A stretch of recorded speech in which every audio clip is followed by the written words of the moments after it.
Good afternoon, everyone. The radicals are in control of the Democrat Party. Make no mistake, Democrat radicals want to shatter norms and disregard precedent for the sake of the very norms and precedent they claim must be safeguarded. They've proposed court packing, an egregious idea. They've entertained impeachment as punishment for the president exercising his lawful Article 2, Section 2 authority to nominate a justice to the Supreme Court. They've advocated for the abolition of the Electoral College. These are all the tactics that they are using to sow chaos and discord. Likewise, they're endorsing a mass mail-out ballot system that will likely lead to the kind of week-long delay New York witnessed in its recent primary. Far-left radicals resort to tactics like this to push their extreme agenda because they cannot win on the merits. They cannot succeed based on the will of the American people. This administration will continue to call out these tactics while Democrats should end their petty politics and get to work. And with that, I'll take questions. John. Yeah, Kayleigh, I wonder if you can just clean up or clarify something the president said yesterday. If he loses this election, can you assure us that there will be a peaceful transfer of power? You are referring to the question asked by the Playboy reporter, right? I'm referring to you with the president being asked if there would be a peaceful transfer of power, and he did not say yes. Yeah, so I believe. I'm asking you, will there be a peaceful transfer of power if he loses this election? I believe that question asked by the Playboy Power. In fact, I think I have it right here. He was asked win, lose, or draw whether he would accept the transfer of power. I'm not entirely sure if he won why he would accept a transfer of power. That is maybe the deranged wish of that reporter, but that's not how governing works. Very direct and very simple question. If the president loses this election, will this White House, will this president assure us that there will be a peaceful transfer of power? It's a very simple question. The president will accept the results of a free and fair election. But I think that your question is more fitting to be asked of Democrats who have already been on the record saying they won't accept the results of an election. In fact, I have several of them here for you. South Carolina Democrat Jim Clyburn has said that Trump is not going to win fairly. Senator Barbara Boxer has said that the only way Trump will win is to steal it. That's according to Democrat Senator Barbara Boxer. The Washington Post has noted, they have a headline, Democrats may not trust the results of the election if Trump wins. And then you have that beautiful quote from Hillary Clinton that Joe Biden should not concede under any circumstance. So I think your fitting is a fitting question for Democrats. Yes. Kayleigh, just to understand this clearly, are the results legitimate only if the president wins? The president will accept the results of a free and fair election. He will accept the will of the American people. So for clarity, if he loses and it's free and fair, he will accept it? I've answered your question. He will accept the results of a free and fair election. Let me ask you about Breonna Taylor, if I can, right now. First of all, just a little housekeeping. Has the president spoken to the family of Breonna Taylor? I'm not aware of any conversation that they've had, but our hearts do go out to her family. Has the president spoken to the officers who were shot last night in Louisville? I'm not aware of any conversations. So the president spoke to the officers who were shot in Los Angeles, but to this point, there's no indication the president at any point over the last several months has spoken to the family of Breonna Taylor. I guess why not? The president routinely speaks to victims of horrendous tragedies. I've been here when he's met with the parents who lost their children to instances of police brutality. It was a really beautiful meeting, and the president consoled them. He's talked to the widows who have lost their husbands to police officers. He's spoken to widows of fallen soldiers. He routinely reaches out to victims of all kinds of atrocities, and he'll continue to do that. What is the president's message to the family of Breonna? I heard what you say, that we grieve for them, but what is the president's message to the family of Breonna Taylor that does not believe they received justice? That our hearts go out to her. It was a horrible tragedy that happened, and that our hearts also are with the two police officers who were shot last night in the Louisville riots. When you say our, you mean the White House, including the president? Yes, I speak on behalf of the president. Yes. His thoughts go out. I am the president's spokesperson. I speak on his behalf, Peter. In fact, one of the aides just said that the Ben, president was his go own spokesperson, which is why I asked. But go Ben. ahead. So, Kayleigh, yesterday when the president said, get rid of the ballots, there won't be a transfer, frankly, there'll be a continuation. Which particular ballots is he talking about wanting to get rid of, and why does he think that would help him get elected? The president wants to get rid of mass mail-out voting, and that's not because he said clearly that could go either way. It could damage either candidate's chances because it's a system that's subject to fraud. In fact, in the last 24 hours, police in Greenville, Wisconsin, found mail in a ditch, and it included absentee ballots. And also, I can confirm for you that Trump ballots for the president were found in Pennsylvania, and I believe you should be getting more information on that shortly. Here in the last 24 hours, they were found cast aside. So why in the past hour did the president tweet out, vote by mail ballots in my home state of Florida begin going out today? Make sure to request yours, fill it out, and send it in. The president has always made the distinction that absentee ballots, where you go through a process where you request a ballot and you mail that in, that is a system that works, but a system where you mass mail out to voter rolls, which are not kept and maintained, where in Los Angeles County, for instance, you have 120% of the county enrolled. That system is untenable. It doesn't work. It leads to what we saw in Nevada, where there were ballots languishing in trash cans and pinned to apartment boards. Okay, and finally, today FBI Director Wray testified on the Hill that he has not seen historically any kind of coordinated national voter fraud effort in a major election, whether it's by mail or otherwise. So if the president's own FBI director says this isn't a problem, why does the president keep saying it is? Well, as Attorney General Barr has said, we've never had an election where we've done mass mail-out voting like this before. I would point you to a bipartisan study done by none other than Jimmy Carter, who said that these mail-in votes remain the largest source of potential fraud. And he even cited an example of a 1997 Miami mayor election that resulted in 36 arrests for absentee ballot fraud. That election had to be rerun and the results were reversed. That is an example from 1997, but there are many others like Patterson, New Jersey, where 4 men were charged with voting fraud recently. 4 more men were charged in California, and there's a ton of examples. I could get you an encyclopedia of fraudulent examples we've had. These ballots are going out. If the president does win, will he still think it was rigged and fraudulent? I've already answered this question. Yes. Kayleigh, the president's niece filed a lawsuit in New York State Court today alleging that the president and 2 of his siblings had cheated her out of millions and squeezed her out of the family business, and we were hoping to get reaction from the White House. Yeah, the only fraud committed there was Mary Trump recording one of her relatives, and she's really discredited herself. Yes. Kayleigh, on TikTok, we know that the CFIUS negotiations are continuing. Can you say, has the president been briefed in the last couple days about how the CFIUS negotiations are going? Do you know when those negotiations will end? Yeah, not that I'm not aware of his briefing schedule with regard to TikTok, but what I can say is what the president has said, which is that any deal has to be 100% as far as national security is concerned. And I'd refer you to his comments as well as of those from the Department of Treasury for any further specifics. I'd refer you there. Yes, Jeff. Thank you, Kayleigh. The president suggested yesterday that he might overrule stricter standards at the FDA on the coronavirus vaccine. Why would the president not want strict standards for a vaccine on the coronavirus? Well, the FDA does have strict standards. They are the gold standard with regard to vaccines. The president was referring to the normal interagency process that happens with guidance, and that includes running through the Office of Management and Budget. So that's standard operating procedure. And I would also point out, I spoke to Dr. Hahn this morning, and Dr. Hahn said that the guidance issued was a follow-up to June 30th guidance that they put out, and it was guidance that they gave to pharmaceutical companies to provide them with more regulatory clarity.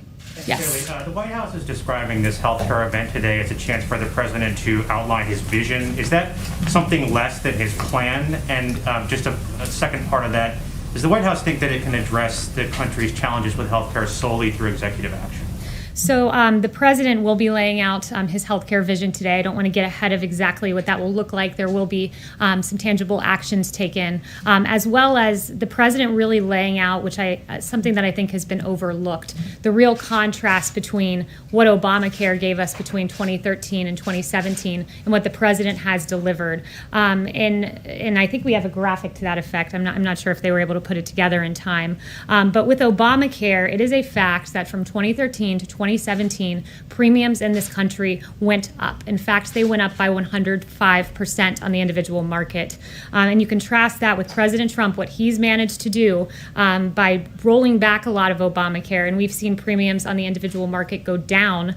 Same for Medicare Part D and Medicare Advantage, the polar opposite of what happened with Obamacare, where those premiums went up. So premiums have come down under this president. Drug prices have come down under President Obama. Drug prices were up 15%. Under President Trump, they came down for the first time in 50 years. And then finally, under Obamacare, you had choice that went down. 1/3 of counties had only one insurer in the individual market. And with President Trump, there are new affordable options like AHPs, STLDIs, and HRAs, healthcare reimbursement arrangements, as well as employer-sponsored insurance that has gone up. We've seen an increase of 1.5 million in 2019. So these principles have undergirded the Trump presidency, and he will use many of the same principles going forward, and you'll get his comprehensive healthcare vision that will include some action items here in short order. Is this the extent of the plan, or is there more after this? This is going to be his full vision that he has been talking about over the last few weeks, and it'll be in Charlotte, North Carolina today. Yes. Thanks so much, Kayleigh. I wanted to ask about the Supreme Court considerations. Has the president met with all the top candidates that are under consideration? Are there any others? Who else is he? Are there any others that he still plans to meet with? Judge Lagoa, for example, does he still plan to meet with Judge Lagoa? So I'm not going to get into the president's private meetings with these candidates. He's noted that there are 5 he's considering. They all fall in the same mold as textualists, originalists, Constitution-abiding judges. On another note, today at the Supreme Court, when the president approached, was paying his respects to Justice Ginsburg, there were some people in the crowd that started to chant to respect her wishes, to uphold her wishes. Do you have some thoughts on those chants, which also, included vote him out? Yeah, I think the chants were appalling, but certainly to be expected when you're in the heart of the swamp. I travel with the president all across the country, Pennsylvania, North Carolina, Florida, Nevada, and everywhere we go, the streets are lined with support like I don't think any other president has had previously.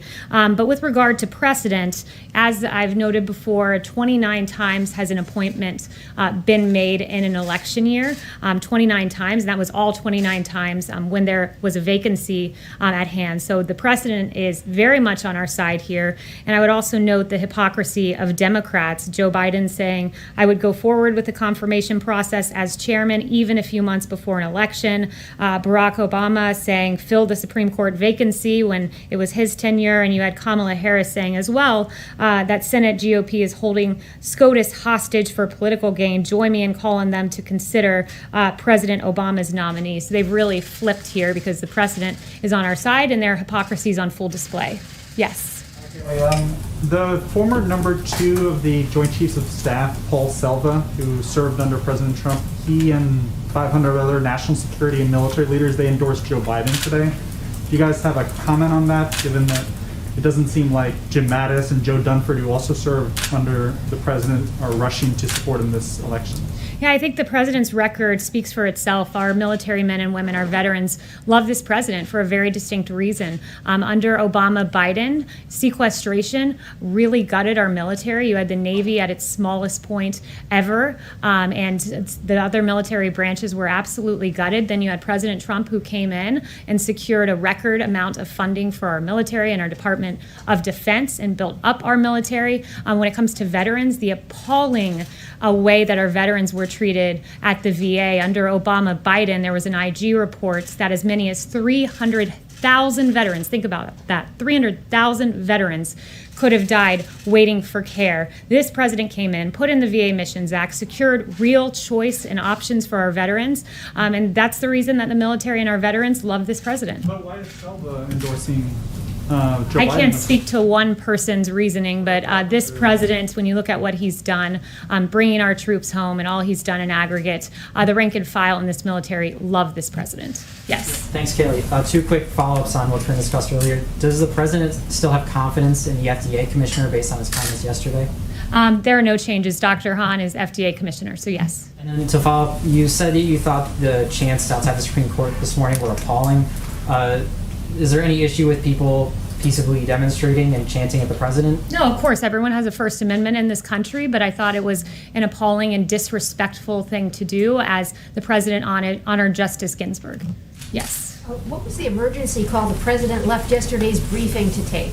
I'm not going to get into a readout of the president's calls, but he regularly takes very important phone calls. Yes. Deborah. Kayleigh, what is the likelihood that Sudan will be the next country to recognize Israel?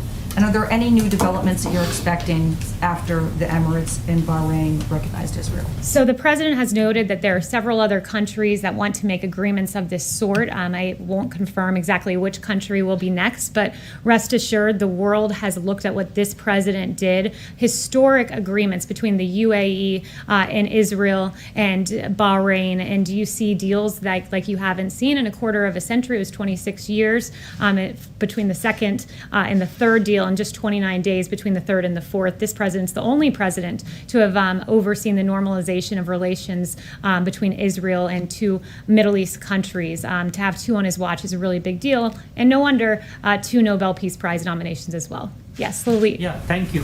What's the status of coronavirus vaccination this year?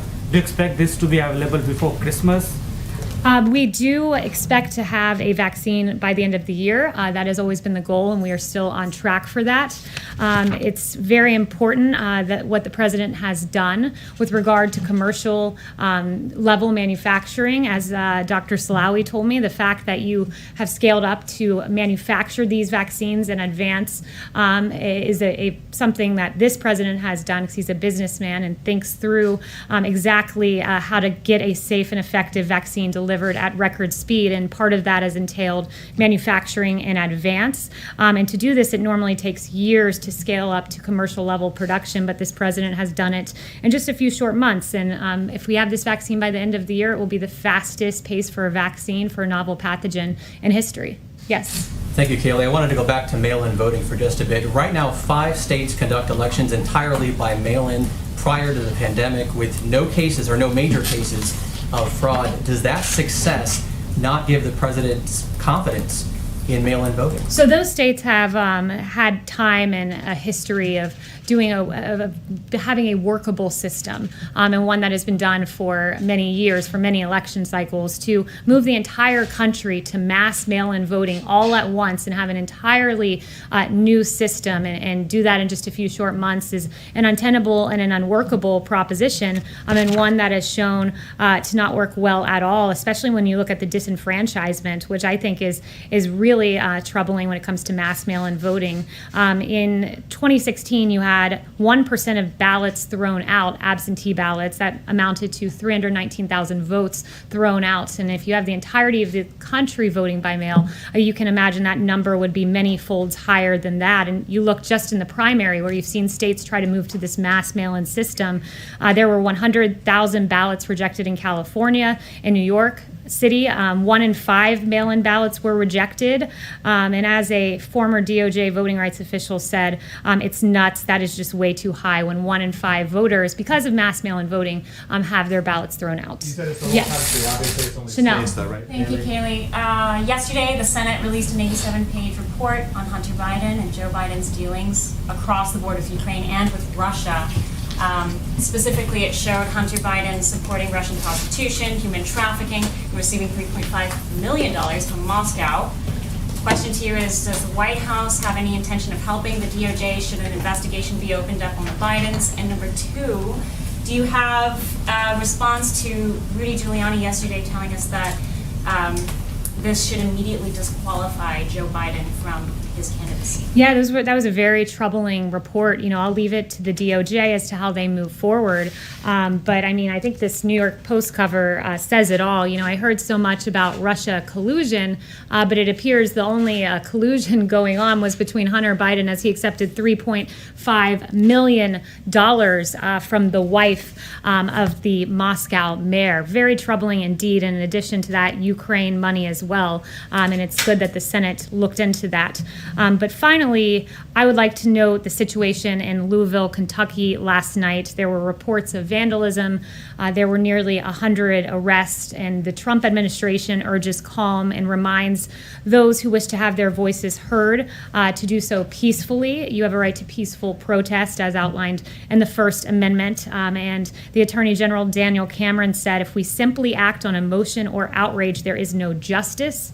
Mob justice is not justice. Justice sought by violence is not justice. It just becomes revenge. And you contrast his message with that of CNN's Breonna Kayleigh, who said, I question the judgment of the Kentucky Attorney General saying that mob justice is not justice. We know that this is very loaded language. That's an appalling statement from Breonna Kayleigh at CNN. And what is outrageous about this take is that mob justice is not justice. Hours later, after this comment was made on CNN, 2 police officers were shot. This is not justice. This has nothing to do with politics. It has everything to do with the value of human life and the safety and security of our American cities. And across the country, we've seen our police officers come under fire in the line of duty. In Los Angeles, there was an ambush attempt on 2 police officers. In Phoenix, a U.S. Marshal was ambushed and shot outside a federal courthouse. In Linwood, California, a suspect approached a patrol car and fired a handgun into the passenger side window. And in Suffolk, Virginia, a suspect opened fire on a marked police car, hitting the vehicle 3 times. Our police officers deserve our respect, and the violence that is being committed towards them, and this was just in the last week and a half, is outrageous. And the words of CNN and of Breonna Kayleigh are outrageous, irresponsible, and we should never hear statements like that, followed by hours later, 2 police officers being shot. Kayleigh, what is the president?